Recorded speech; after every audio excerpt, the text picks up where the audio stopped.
Boa noite. Vamos iniciar agora a entrevista coletiva pós-jogo com o técnico Roberto Fernandes. Roberto, bom dia, né? Já estamos na madrugada. Parabéns pelo grande resultado. E talvez o gol poderia até ter saído no primeiro tempo.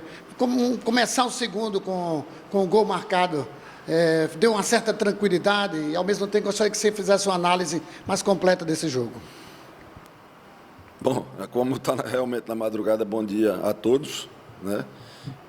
Quero primeiro deixar meu registro, né, de futebol é muito mais do que um jogo, né?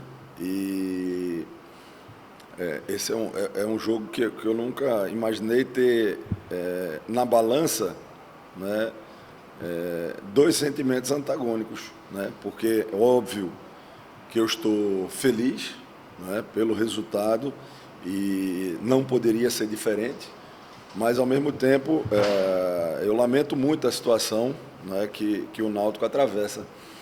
Futebol tem coisa que não se explica, né? Eu sei do esforço que a diretoria vem fazendo, né, dentro de tudo que é possível. O elenco, cara, pelo amor de Deus, vocês vão ver, eu não tenho dúvida aí que muitos atletas vão reforçar outras equipes no futuro, né? Porque tem qualidade, né? E isso não sou eu que estou falando, né? Os próprios atletas, eles se falam, né? Em conversa com os nossos atletas antes do jogo, de forma mais à vontade, né? Os caras sempre falaram, disse, não vamos se prender à posição que o Náutico ocupa hoje na tabela, porque lá tem fulano, tem cicrano, então há um respeito, né? Mas futebol tem coisa que às vezes simplesmente não acontece ou demora a acontecer. É o tal do processo, né? Então eu faço honestamente, né, votos, não tive problema algum com esfera alguma do clube, né, nem dirigente, nem atleta.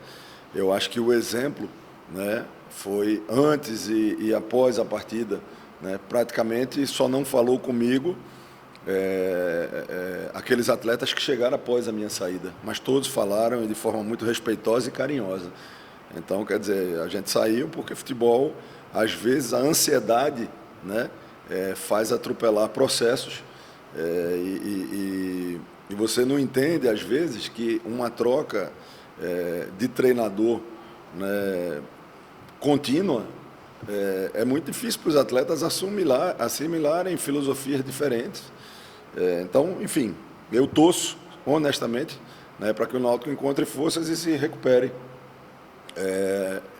dentro da competição, né? Mas óbvio que o foco nosso é, em absoluto, o CSA, né, que mais uma vez o torcedor apoiou a equipe em momentos difíceis, né, do jogo, porque o peso do que envolve uma partida dessa, isso tem que ser levado em conta. Isso não é videogame, não é um jogo de robô. E todo mundo sabe da responsabilidade, né, e do quanto significava um resultado nessa partida. Então, tem momentos que você acaba oscilando um pouco, né? Às vezes você comete alguns erros que, quando você está jogando leve, sem uma pressão enorme de um resultado, a performance ela até melhora. Então, o apoio do torcedor foi importante e a resposta, pode-se dizer entrega, pode, mas a resposta que esse elenco do CSA vem dando, aquilo que a gente vem trabalhando, e pouco, diga-se de passagem, é espetacular. CSA chega ao terceiro jogo, para quem está lá embaixo, de invencibilidade, chega ao terceiro jogo sem sofrer gols, né? E ocupamos hoje a 14ª posição. Então, o mérito é total desse grupo, entendeu? Um grupo experiente, de cara que sabe o que quer. E como eu falei lá atrás, né, em termos de processo, às vezes o processo acaba não encaixando no momento que se quer. Mas eu tenho certeza absoluta, né, de que a gente poderia estar até numa situação melhor dentro do campeonato. Mas isso é outra análise. Então, eu fico nessa situação. Acho que, como você bem falou, poderíamos ter aberto o placar no primeiro tempo. Tivemos pelo menos 3 oportunidades, né, que se está um pouquinho mais concentrado para tomar a decisão certa, a gente poderia ter aberto, mas isso ocorreu no segundo tempo, né? E o segundo gol caiu muito em cima daquela ideia de jogo nossa, né, no momento que a gente deixou um ataque mais leve. Eu acho que no primeiro lance que tinha o Mercado, o Barcelo e o Oswaldo, a gente criou a oportunidade, né, para estar fazendo o segundo gol. E quem vive o momento que o adversário está vivendo, quando você toma um segundo gol, é muito difícil ter força, apesar de que o Náutico lutou até o final, mas a gente soube suportar, né, e acabou tendo o resultado, na minha ótica, de uma forma construída e consistente. Roberto, boa noite. Terceira vitória consecutiva, terceira vitória seguida do CSA dentro de casa. Agora... Oi? Ok, beleza. Terceira vitória seguida do CSA dentro de casa. O CSA iniciou a partida na zona de rebaixamento, agora saltou para a 14ª posição. A guerra contra o rebaixamento já foi abatida ou você ainda acha que é uma conversa até o final do campeonato? Eu acho que qualquer equipe, né, que neste momento da competição, não tem 42 pontos, pode quebrar a cara se achar que se livrou, né? Então, quando eu falo que a gente tem um elenco experiente, né, no vestiário, após o jogo, todos, né, ali unidos para fazer a oração, né, um dos atletas, e como é uma coisa positiva, eu não pedi licença a ele, mas vou citar o nome dele, o Oswaldo, né, pediu a palavra e disse: gente, vamos agora recuperar, vamos descansar, porque sábado tem outro confronto direto. Nós temos 30 pontos, o Novo Horizontino tem 32, está uma posição à nossa frente, e é outra decisão. Então é isso, foco, não há empolgação. Há, claro, um ambiente bom e uma satisfação por esses números que você falou aí, terceira vitória seguida em casa, no geral, terceiro jogo invicto, né? Terceiro jogo sem tomar gols, beleza, mas a luta continua, não ganhando, não há nenhuma razão diferente de pensar ao contrário disso aí. Roberto, boa noite mais uma vez. Queria fazer 2 perguntas, se você me permitir. Uma você falou desse papo que você teve com os jogadores, desse respeito que existia, mas você conhecendo, apesar de que poucos dos titulares, né, jogavam no teu time titular, você conhecendo boa parte do elenco do Náutico, de que forma você pensou em aproveitar os problemas que você sabe que o Náutico tem? E uma segunda pergunta com relação depois de tudo que passou desde a sua saída do Náutico, você defendia que era um processo já lá, que era um processo demorado, que o time passava por uma reformulação, que você precisava de reforços, esses reforços chegaram justamente quando você saiu. 2 treinadores já foram contratados, nenhum conseguiu o aproveitamento que você conseguiu. Como é que você enxerga esse processo, essa quebra de processos, e agora você com essa vitória em cima do Náutico? Olha, bom, em relação a conhecer a equipe,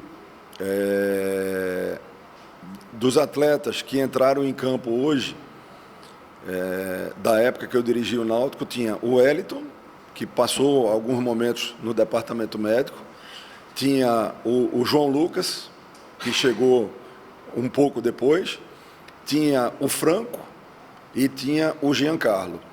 Tinha também, óbvio, o Chiesa, mas só lembrando que no primeiro turno o Chiesa só jogou contra o Sport e depois que eu saí. Então, quando eu falo em relação a processo, a única coisa, entendeu, que a palavra não é mágoa, a única coisa que eu lamentei, certo, foi que nenhuma equipe perdeu tanto titulares quanto o Náutico comigo perdeu no primeiro turno. E este ano tinha janela de contratação. Então, no momento que essa janela se abriu, né, no momento né, que poderia ter mais opções para trabalhar.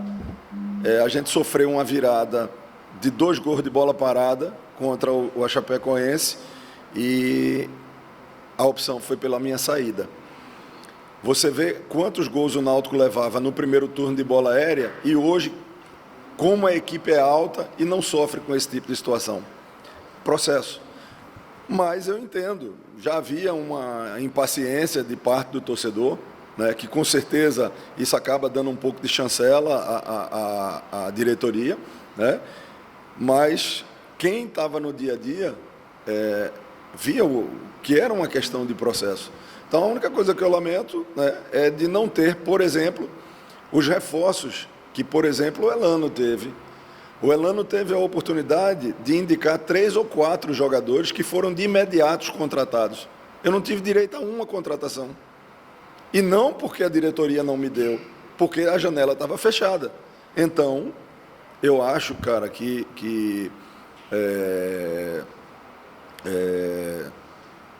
eu fui um pouco, sabe, eu não tive uma oportunidade. Mas, por outro lado, como muitas pessoas da imprensa falam, os números eram horríveis. O percentual de aproveitamento era baixo. Só que precisava entender por que era baixo. Né? Precisava entender. Né? Eu tive partidas no primeiro turno que eu não tive sequer um titular remanescente da temporada passada. Coisa que na temporada 2020 e 2021 o Náutico teve praticamente 80% do mesmo grupo. Né? Então os resultados não eram bons, mas às vezes é preciso entender porque que o resultado não era bom. E está aí o exemplo, né, que trocou, acho que o percentual de aproveitamento, né, se pegar o meu percentual de aproveitamento, tirando os 2 primeiros jogos, né, talvez ainda seja o melhor de todos os treinadores que dirigiram. E eu torço para que o Dado bata isso aí. Porque se o Dado tiver um percentual de aproveitamento melhor, ele vai conseguir o feito, né, de se livrar. Que eu acho que é uma equipe que vem, nos últimos anos, numa ascensão tão grande, né, que eu acho que sairia um pouco do contexto do Náutico nesse processo. Mas, enfim, hoje meu foco está aqui, né, no CSA. Eu acho que eu respondi tuas 2 perguntas e agora fico na torcida para que o Náutico se recupere, mas que o CSA continue na sua caminhada, né, de escapar, em definitivo, dessa pontuação, que não é fácil. Antes da partida de hoje, a gente precisava praticamente dos mesmos número de vitórias em 12 jogos que o time levou 26 para alcançar. Então, pezinho no chão e vamos continuar o trabalho, porque tem muita coisa pela frente. Agora, a aceitação do grupo com o nosso trabalho e os números do time, de quem estava lá embaixo, nas últimas rodadas, volto a dizer, me dá uma sensação muito boa de que a gente tem total condição de garantir permanência para a Série B do próximo ano.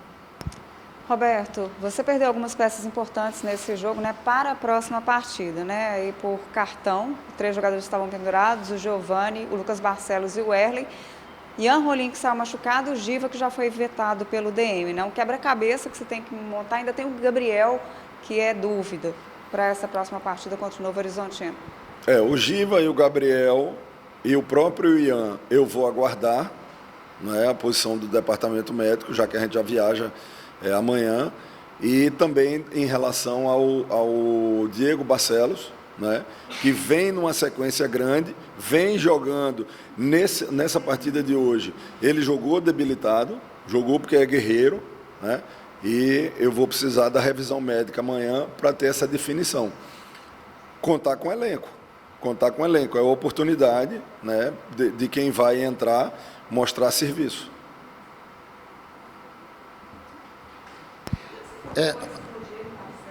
Diego Renan. Só para complementar essa questão, a gente gera expectativa, porque você tem um clássico depois. Sim. Então, esses cartões, por exemplo, foram bem melhores num jogo como esse, antes do jogo como o Novo Horizontino, porque aí você não correu o risco de perder no jogo contra o Novo Horizontino, esse grupo aí? Eu acho uma decisão não muito sábia escolher jogo numa reta final dessa.